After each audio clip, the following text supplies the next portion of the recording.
नमस्कार दर्शकों, मैं हूँ सनातन धर्मी अंकिता हिंदू और आप देख रहे हैं हमारा फेसबुक पेज हिंदू राष्ट्र हिंदुत्व की पहचान।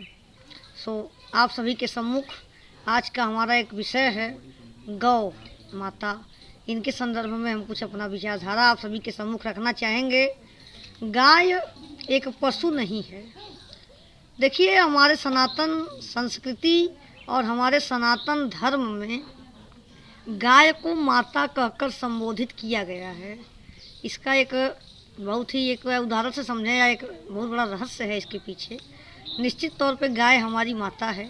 युगों युगों से इस आर्य भूमि की शोभा बढ़ा रही है हमारी गौ माता। हम कह सकते हैं कि अनादिकाल से आर्यवर्त की शान रही गौ माता है। हम सब हिंदुओं की स्वाभिमान रही गौ माता है। इस अनादिकाल से चली आ रही हमारी एक सांस्कृतिक परंपरा के तौर पर गाय हमारी माता है। पुराणों में, उपनिषदों में, वेदों में, रामायण में, महाभारत में इन कोई ऐसा ग्रंथ नहीं जहाँ गौ का जिक्र न हो। गाय का अभिप्राय होता है अत्यंत संवेदनशील। जो गुण आप एक माता के हृदय में देखेंगे वही गुण एक गाय के भी हृदय में है। गाय के तनों से जो दूध निकला है उसमें स्वर्ण भस्म पाया जाता है। गीता का भी तुलना गाय के दूध से किया गया है। संत ज्ञानेश्वर कहते हैं सर्वो उपनिषदो गावो दोग्धा गोपाल नंदना पार्थो वर्ष सुथी भोक्ता दोग्धा गीता वृतम महत्वम। अब आप सोच लें कि गाय के दूध का कितना महत्व है कि भगवान श्री कृष्ण के श्री मुख से जो अमृतमय गीता निकली है उसका तुलना हम ब्रह्म पीयूष से करते ही हैं। उसकी तुलना हम गाय के दूध से कर रहे हैं कि सर्वो उपनिषदों गाओ।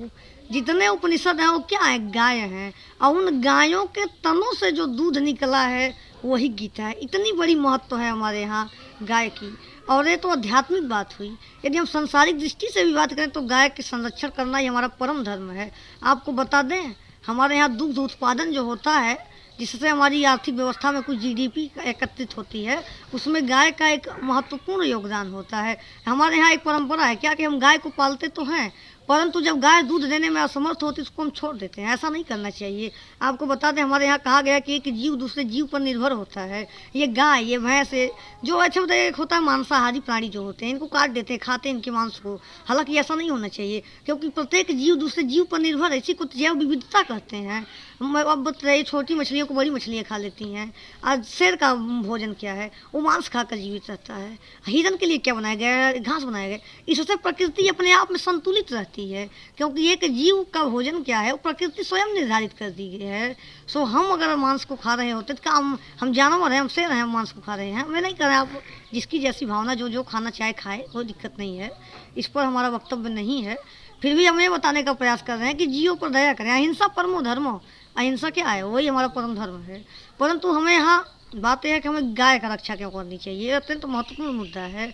आपको बता दें, सतयुग से लेकर के द्वापर और द्वापर तक हमारे यहाँ गायों की सेवा का जो भाव बताया गया वो बड़ा ही दर्शनीय है। रघुवंशम को जब हम पढ़ रहे होते हैं तो उसमें बताया जाता है कि गायों की सेवा करने से ही राजा दिलीप का वो समस्त मनोरथ सिद्ध हो जाता है जो कुछ भी वो पाना चाहते हैं। उनको बताया जाता है कि आप गुरु वशिष्ठ की नंदिनी गाय की यदि सेवा करते हैं तो आपको एक पुत्र की प्राप्ति होगी। उस इच्छा से वो गाय के सेवा में इतना संलग्न रहते हैं कि कालिदास स्वयं लिखते हैं कि जब गाय खाती है तो राजा गाय को खिला कर वो खाते हैं, भोजन करते हैं। गाय को जल पिला देते हैं तब वो जल पीते हैं। गाय जो क्रिया जैसे जैसे करती है तभी वो करते हैं। गाय की सेवा वो छाया बन के करते हैं। और फिर वो नंदिनी गाय उनकी परीक्षा लेती है। अंतोगत्वा राजा दिलीप उस परीक्षा में सफल होते हैं जिसके परिणाम स्वरूप उन्हें एक पुत्र रत्न की प्राप्ति होती है। ये तो त्रेता युग की बात है। उस दौर में भी गाय का इतना महत्व था। गाय के महत्व पर हम क्या बात करें कि जब गाय के दुग्ध की तुलना गीता से कर दी गई है, वही गीता जो पूरे त्रिभुवन को पावन करने वाली है, जिसको सुनने मात्र से ही मोक्ष की प्राप्ति हो जाती है। गीता हुआ, अमृत हुआ, गाय हुए, ये सब मेरे लिए परम पूजनीय है। और हिंदुओं का तो परम कर्तव्य होना चाहिए, मेरा संस्कार होनी चाहिए कि हम गाय की रक्षा करें क्योंकि गाय हमारी माता है। अब आपको बता दें, यही तो त्रेता युग की बात हुई। हम द्वापर युग में आते हैं तो भगवान श्री कृष्ण और गाय के बहुत बड़े दीवाने हो जाते हैं। स्वयं गौ सेवा में अपने आप को अत्यंत तत्पर महसूस करते हैं। बड़े बड़े कवि भी गायों की तमाम प्रकार से बखान करते हुए चलते हैं। यदि हम गाय की बात करें तो गाय है मूलतः हम हिंदुओं की माता समान, और हम सबका यह कर्तव्य है, गाय की रक्षा हो यही हमारी शान। गौ रक्षा हो और गाय का विकास हो, उसके लिए हम प्रयत्नशील बने, और ऐसा न हो कि जो गाय दूध देने वाली उसको हम रखें और जो नहीं है उसको छोड़ दें। आपको इसके महत्व को हम बताएं तो पुराणों में कहा गया है कि गाय के दुग्ध में स्वर्ण का भस्म पाया जाता है।